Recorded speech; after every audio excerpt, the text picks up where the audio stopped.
జై గురుదేవ్. కళ్యాణి శబ్దం.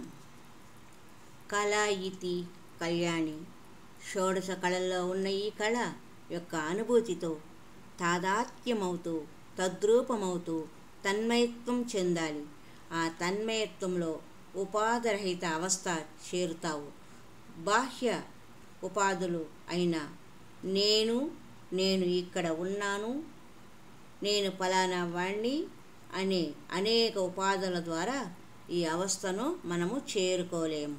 ఉపాధిరహిత అవస్థలో శరీరము మనస్సు పనిచేయదు. అదే చతుర్థ స్థితిలోని తురీయ అవస్థ. అదే సోహం. ఈ ఆనందంలోని ఒక్క అంశం మాత్రమే తీసుకొని దీని ఆశ్రయంతో జన్మంతా ప్రయాణము చేయవచ్చు మానవులు. ఈ ఆనందంలోకి నీవు అడుగు పెట్టడం లేదు. కారణం ఏమిటి? మన పాత్ర శుద్ధంగా ఉందా? మానసికంగా, శారీరకంగా, వ్యావహారికంగా, భౌతికంగా మనము ఎంత అశుద్ధంగా ఉన్నామో మనకు తెలుసు. ఈ శుద్ధి అశుద్ధి యొక్క శుద్ధ పరిణత కోసం ఒక ప్రక్రియ ఉంది.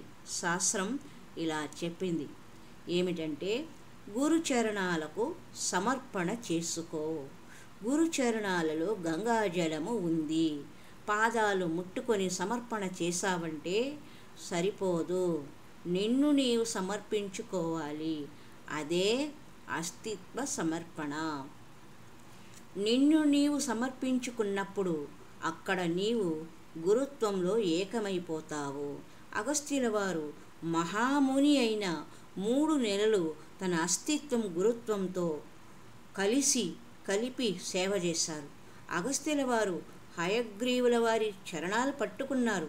అప్పటికీ అగస్త్యుల వారికి హయగ్రీవ స్వాముల వారు లలితా రహస్య సహస్రనామాలు మొదలగు అన్ని విద్యలు ఇచ్చిన లలితా త్రిశతి మాత్రం చెప్పలేదు.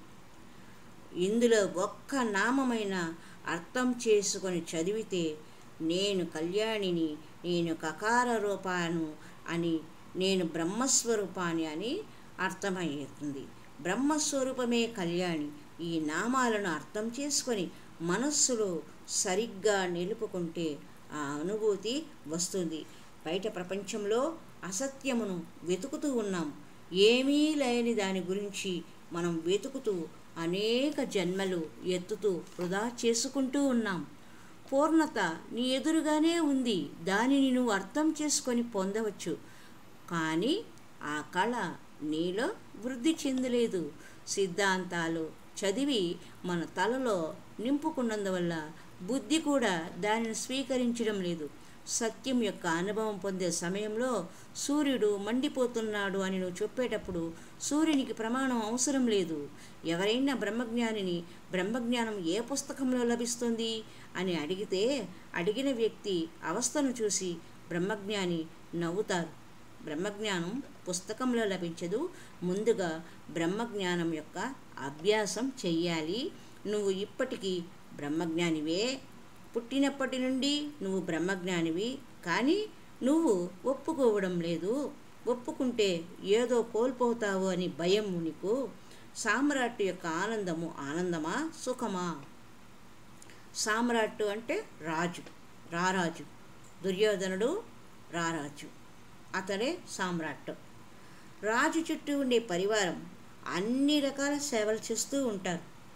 అది సుఖం, ఆనందం కాదు. ఒకసారి ఉదాహరణ, జనక మహారాజు సభలో బ్రహ్మజ్ఞానుల గురించి చర్చ జరిగింది. అందరిలో బ్రహ్మజ్ఞాని ఎవరు అని చర్చ జరిగింది. తరువాత జనక మహారాజు మునులందరిని తీసుకొని స్నానానికి ఒక నది దగ్గరకు వెళ్ళారు. మునులందరూ స్నానం చేస్తున్న సమయంలో కొందరు భటులు కంగారుగా పరిగెత్తుకుని వచ్చి మహారాజుతో, మీ వసతి కోసం ఏర్పాటు చేయబడిన కుటీరాలు అగ్నికి ఆహుతి అవుతున్నాయి అని చెప్పారు.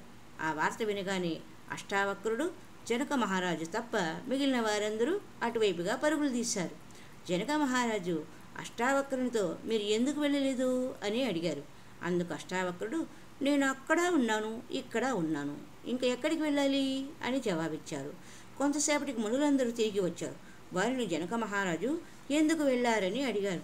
దానికి మునులు అక్కడ మేము ఆరవేసుకున్న కౌపీనముల కోసము వెళ్ళాము అని చెప్పారు. కౌపీనం మీద మోహం పోకపోతే బ్రహ్మజ్ఞానం ఎలా వస్తుంది? అప్పుడు ఆ సంఘటన ద్వారా జనక మహారాజు అష్టావక్రుని గురువుగా స్వీకరించారు. నిజమైన గురువు అంటే ఎలా ఉండాలి? బ్రహ్మజ్ఞానం తెలుసుకోవాలనే జిజ్ఞాస ఉన్న సాధకుడు ఆ బ్రహ్మజ్ఞానం ఉపదేశించే గురువు యొక్క లక్షణాలను ఈ అష్టావక్రుడు జనక మహారాజు వృత్తాంతం ద్వారా మనకు తెలియజేస్తున్నారు. కాబట్టి మీరు మీ గురువుని మీ జ్ఞానబోధ కోసం తెలుసుకునేటప్పుడు ఎంచుకునేటప్పుడు ఈ ఉదాహరణను జ్ఞాపకం ఉంచుకోండి. సద్గురువు యొక్క సన్నిధిని ఆశ్రయించాలంటే ముందు మనలో ఉన్న కల్మషాలనన్నీ తొలగించుకోవాలి. అప్పుడే వారి సమీపంలో మనము నిర్భయంగా నిర్మోహమాటంగా కూర్చోగలము. కూర్చున్న తర్వాత మనం ఏమి చెప్పనవసరం లేదు, మనకి ఏమి కావాలనేది వారికి తెలుస్తుంది. వారు మనకు ఉపదేశం చేస్తారు ఏం చేయాలి. మోహము, మమత, అసత్యమైన వస్తువుల మీద మమకారం, నా భార్య, నా పిల్లలు, మా అన్న, మా తమ్ముడు, ఇలా ఎవరికి ఎవరు లేరు అనే విషయాన్ని కళ్యాణిని తెలుపుతుంది. కళ్యాణిని తెలుసుకోవడానికి నీవు ఎవరికి నమస్కారం చేయాలి? గురువు దగ్గరకు వెళ్ళాలి, గురువును ఒప్పుకోవాలి. ఈ కళ్యాణత్వం అర్థం చేసుకోవడానికి గురువు దగ్గరికి వెళ్ళి వింటేనే నీకు కళ్యాణి అర్థమవుతుంది. కళ్యాణి అంటే కళ అని, నిరంతరము ఆనందాన్ని ప్రసాదించే శక్తి. ఏ శక్తి అయితే నీలో ఉందో ఆ అనంత శక్తిని చూడగలిగే జ్ఞానాన్ని ప్రసాదించే గురువు. గురువు ద్వారా పొందిన జ్ఞానాన్ని తెలుసుకోవడానికి మీరు చేసే సాధనయే ద్వారా తెలుసుకున్న అనుభూతియే కళ్యాణి. మనలను షోడశ కళలలోకి తీసుకెళ్ళి స్వర్గంలో కూడా లభించని ఆనందము, పరిపూర్ణ నిత్య సత్య అనుభూతియే కళ్యాణి అవస్థ. నిత్య సత్య అనుభూతి కోసం మనం ఇంకా ఇంకా సాధన చేస్తూ ఉండాలి. విజ్ఞానము, ఆనందము బ్రహ్మ అంటారు. బ్రహ్మ విజ్ఞానం ఆనంద స్వరూపం.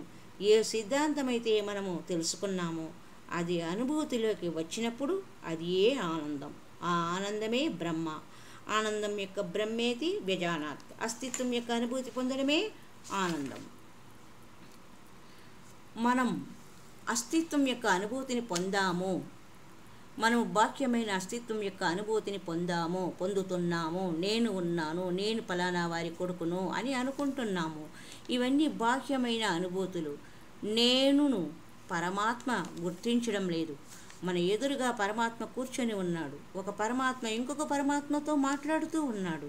అంటే ఒకే పరమాత్మ స్పందనతో అన్నిటికీ పరమాత్మ కిరణాలు స్వీకరించబడుతున్నాయి.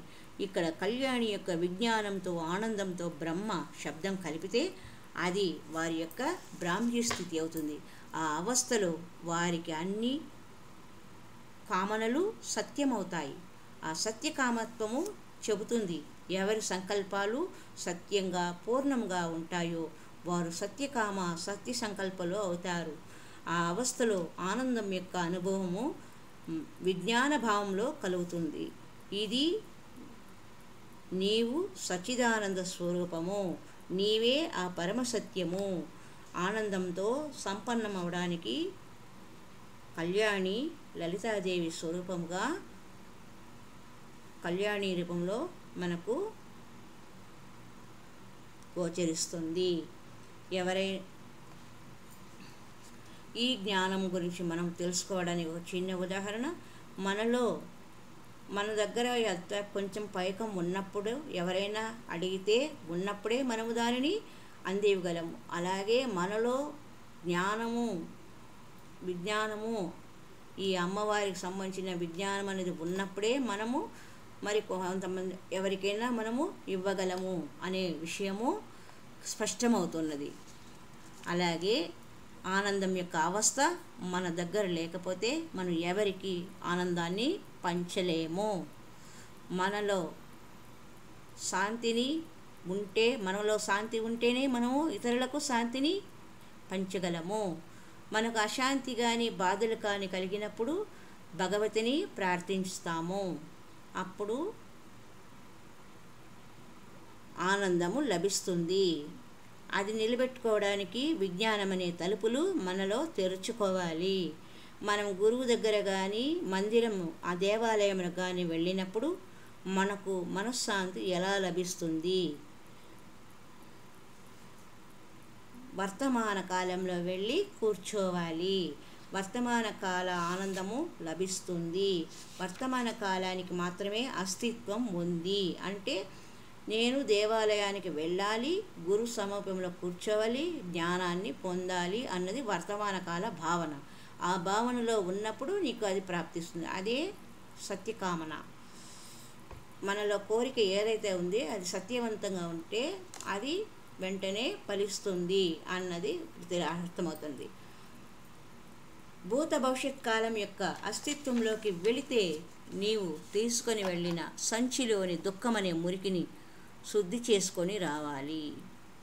వర్తమానంలోకి వెళితే వర్తమానానికి ఎంత అవసరమో అంతవరకు అవుతుంది. భూత భవిష్యత్ కాలం యొక్క వీటిని కూడా తీసుకుని వెళ్ళిపోతే మనకు దుఃఖమే మిగులుతుంది.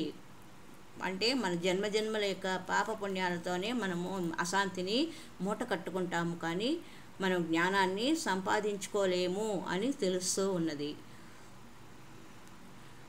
నీకు జీవితంలో బాధలు ఆందోళన కలిగినప్పుడు నీవు సద్గురువు దగ్గరికి వెళ్ళి మౌనంగా కూర్చో, ఏమీ అడగవద్దు. ఉపవాసం అంటే దగ్గరగా ఉండడం. గురువు సన్నిధిలో బాధలు తొలగిపోతాయి. నీ లోపలి సంఘర్షణలు నెమ్మదిగా గురువు గారు తీసుకొని గురు రూపి అగ్నిలో ఆహుతి చేసి మనకు శాంతిని ఇస్తారు. గురు సన్నిధిలో కూర్చొని మీ నకారాత్మక అవగుణాన్ని గురువుకి ఇచ్చి గురువు దగ్గర నుంచి సకారాత్మక అంటే పాజిటివ్ శక్తిని తీసుకోండి. గురువుకు కానీ భగవతికి కానీ మీరు సమర్పించేది ప్రేమ, భక్తి కానుకగా సమర్పించాలి. అప్పుడు మనకు వారి నుండి ఆనందము అనే లభిస్తుంది. ఇది అంతా కూడా మానసికమైనది అని అర్థమవుతున్నది. ఖర్చుతో కూడినది కాదు. బాహ్య సంబంధమైన విషయాలు, వస్తువులకు సంబంధించింది కాదు. కేవలం ఆత్మ, పరమాత్మ, గురువు ఈ 3 విషయాలపైననే మానవ జీవిత మానసిక ఎదుగుదల, తత్వజ్ఞానము ఇవన్నీ ఆధారపడి ఉన్నది అన్న విషయము మనకు స్పష్టమవుతున్నది. డబ్బుతో కొనలేము. మన యొక్క కోరికలను అన్నిటినీ మన విచారాలను, దుఃఖాలను అన్నింటినీ కూడా మనం మౌనంగా ఉంటే గురువు గారు మన బాధలను తొలగించి మనకు ఏది అవసరమో వాటిని ప్రసాదిస్తారు. ఇదంతా కూడా కేవలం జరిగేది ఒక మౌనంలో మాత్రమే అనే విషయము స్పష్టమవుతుంది. హరి ఓం తత్సత్.